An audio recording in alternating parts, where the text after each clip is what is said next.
नमस्कार मंडळी, पुन्हा एकदा शंभूज क्रिएशन या चॅनलवरती तुमचं अगदी मनापासून स्वागत आहे.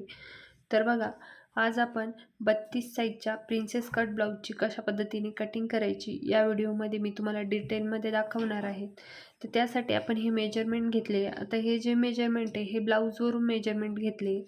तर बघा, उंची घेतली 32 साईजसाठी 15, शोल्डर 14, छाती 8, कमर 7.5, पुढचा गळा 6चा आहे, शोल्डर टू अपेक्स 9.5 आहे, अपेक्स टू अपेक्स 7 इंच आहे, मागचा गळ्याचा जो बेल्ट आहे तो 4.5 इंचाचा तयार आहे, बाही 3.5ची आणि दंडघेर 5.5 आहे. तर या मेजरमेंटनुसार आपण फुल प्रिन्सेस कट ब्लाऊज जो आहे डीप नेक तो ड्राफ्ट करणार आहे प्रिया मॅम मेथडनुसार. तर बघा, या चॅनलवर तुम्ही नवीन असाल तर चॅनलला सबस्क्राईब करून ठेवा आणि व्हिडिओ स्किप न करता शेवटपर्यंत बघा, म्हणजे तुम्हाला देखील स्टेप बाय स्टेप सर्व स्टेप्स व्यवस्थित समजतील. त्यासाठी तर चला, सर्वात अगोदर आपण ओल्ड मेथडनुसार बॅक पार्ट ड्राफ्टिंग करू, त्यानंतर फ्रंट पार्ट ड्राफ्टिंग करू. तर इथं मी सर्वात अगोदर आपल्याला ब्लाऊजची उंची घ्यायची आहे. तर इथं बघा, आता इथून हा कार्डशीट पेपर आहे, हा वरतून जो आहे तो सरळ आहे आणि इकडनं देखील सरळ आहे. तर इथून मी ब्लाऊजची उंची घेते. तर ब्लाऊजची उंची आपली 14, तर त्याच्यात 1 इंच प्लस करून मी 15 इंच इथं मार्किंग करते. तर इथं देखील एक 15 इंच मार्किंग करून घेते. स्केलने आपल्याला ही जी मार्किंग आहे ती स्ट्रेट करून घ्यायची. त्यानंतर बघा, आता शोल्डर घ्यायचे. तर शोल्डर किती आपले 14, तर 14चं निम्म किती होतं 7 इंच. तर इथून बघा 7 इंच मार्किंग करायची. पुन्हा तिथून खाली डाऊन जायचं आहे आपल्याला 1 इंच. त्यानंतर इकडनं गळारुंदीची मार्किंग घ्यायची आपल्याला 2.5 इंच. हे कंपल्सरी आहे, 2.5 इंच आणि 1 इंच डाऊन. त्यानंतर आपण हे जे मार्किंग आहे इथं जोडून घेऊ. बघा, आता इथं बघा आपल्याला आर्म होलची मार्किंग घ्यायची. तर आर्म होलच्या मार्किंगसाठी आपल्याला चार्ट लागेल, त्या चार्टनुसारच आपण आर्म होलची मार्किंग करणार. आपला आता फ्रंट पण डीप आहे आणि बॅक पण डीप आहे. तर इथं बघा, हा डीप नेक फॉर्म्युला आहे. तर चेस्टचं मार्किंग दिलं आहे आणि आर्म होलची मार्किंग इकडे दिली. तर इथं आपली चेस्ट किती आहे, चेस्ट आहे 32, म्हणजे 8 इंच आहे, तर 32 झालं. तर कोणत्या लाईनमध्ये येते, दुसरे. तर हे बघा 32 भागिले 6 करायचं, त्यामध्ये प्लस करायचं आपल्याला 0.5. तर किती झालं 5.8, म्हणजे पावणे 6 इंच. तर इथून बघा, आता डाऊन गेलो आहे, तिथून आपल्याला टेप ठेवायचा आहे आणि पावणे 6 इंचावर इथं मार्किंग करायची. आपण इथं आपल्याला ही छातीची लाईन भेटली.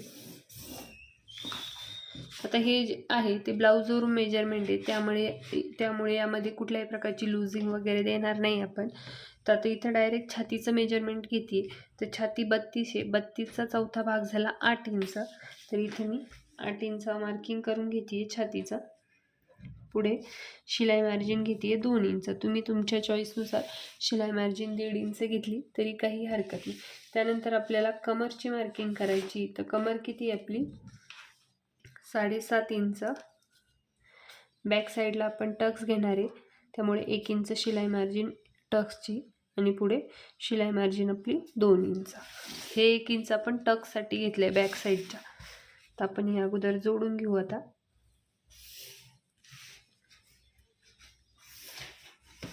त्यानंतर बघा, इथं आपल्याला आता आर्म होलचा शेप द्यायचा आहे, पण त्यासाठी आपल्याला काय लागेल, शोल्डर मायनस करावं लागेल. तर शोल्डर मायनससाठी आपल्याला 3 मेजरमेंट लागतील.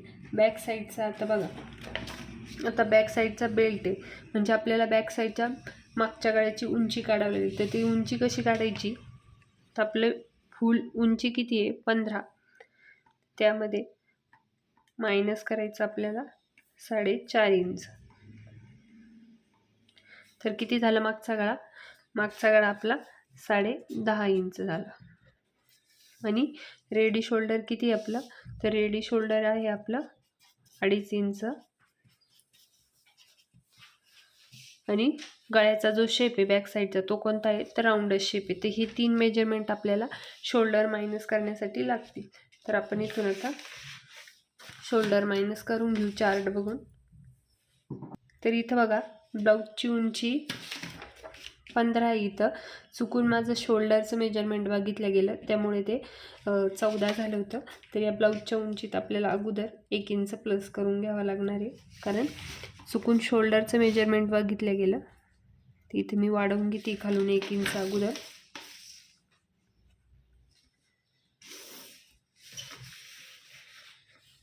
हे देखील खाली आपण असं जोडून घेऊ.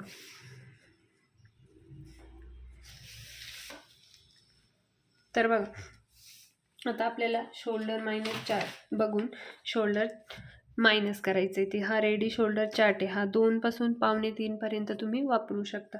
तर इथे नेक डीप दिलं आहे आणि नेकचे पॅटर्न दिले. तर आपला बॅक साईडचा नेक किती येतोय? 10.5. तर 10.5 कुठे येतोय? बघा इथे येतोय 9 ते 10:15 मध्ये. इथं 10.5 येतोय. नेकचा पॅटर्न आपला राऊंड नेक आहे आणि रेडी शोल्डर 2.5 इंच आहे. तर त्यानुसार आपलं मायनस किती होतंय फुल शोल्डरमधून? 3 इंच बॅक साईडला. तर इथं आपण फुल शोल्डर 14, त्यातून मायनस करू 3 इंच, किती झाले? 11. तर भागिले 2 करायचं याला, म्हणजे किती झालं? 5.5 इंच. तर इथून बघा 5.5 इंचावर इथे मी एक मार्किंग करते आणि इथे देखील सेम 5.5 इंचावर एक मार्किंग करून घेते. 2 मार्किंग केल्या, त्यानंतर हे दोन्ही मार्किंग आपल्याला जॉईंट करून घ्यायचे. त्यानंतर या लाईनचं आपल्याला सेंटर काढायचं आहे. तर बघा इथून टेप असा ठेवायचा, सेंटरवर एक मार्किंग करायची. आता इथं क्रॉसमध्ये मार्किंग करायची आपल्याला 1.5 इंच. आपण एकदा चेक करून घेऊ क्रॉस मार्किंग. आता साईज आपली किती आहे? 32. 32 साईजनुसार आर्महोलची क्रॉस मार्किंग बघून घेऊ इथं. तर किती येते? फ्रंट पार्टला 1.5 इंच येते आणि बॅक पार्टला 1 इंच येते. तर इथं आपण 1 इंच क्रॉस मार्किंग घेऊ आणि फ्रेंच कवने आर्महोलचा जो शेप आहे तो ड्रॉ करून घेते मी इथं. ड्रॉ केला, त्यानंतर बघा तर इकडे जेवढं मायनस झालं आहे सेम आपल्याला इकडे देखील तेवढंच मायनस करायचं आहे. इथे मी चेक करून घेते. इथं 1 इंचाला 2 लाईन कमी, म्हणजे 1.5 इंच मायनस होतं आहे. आता ही लाईन आपण स्ट्रेट करू. त्यानंतर स्केल आपल्याला अशी ठेवायची या छातीच्या लाईनच्या अर्धा इंच वरती, आणि आपला जर गळा या स्केल लाईनच्या खाली जात असेल तर वरतून आपल्याला अर्धा इंच मायनस करणं कंपल्सरी आहे. तर इथं बघा आता आपला मागचा गळा 10.5 आहे, म्हणजे छातीच्या लाईनच्या पण खाली जाणार आहे.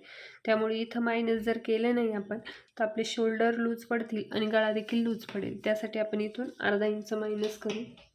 तिथे मी अर्धा इंच मायनस करून घेते. मायनस करणं कंपल्सरी आहे.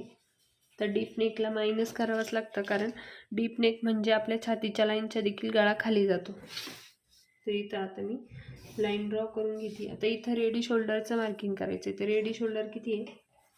2.5 आहे. तर 3.5 इंचावर इथं मार्किंग करते, कारण 1 इंच शिलाई मार्जिन घेतली, अर्धा इंच इकडनं जॉईंट होणार आहे आणि अर्धा इंच गळ्याच्या साईडने. त्यानंतर बघा शोल्डर जे असतात ते सरळ नसतात, थोडे क्रॉसमध्ये असतात. तर इथं आपल्याला काय करायचं आहे? या लाईनच्या खाली 1.5 इंच खाली मार्किंग करायची आणि इथं आपल्याला ती क्रॉसमध्ये जॉईंट करायची.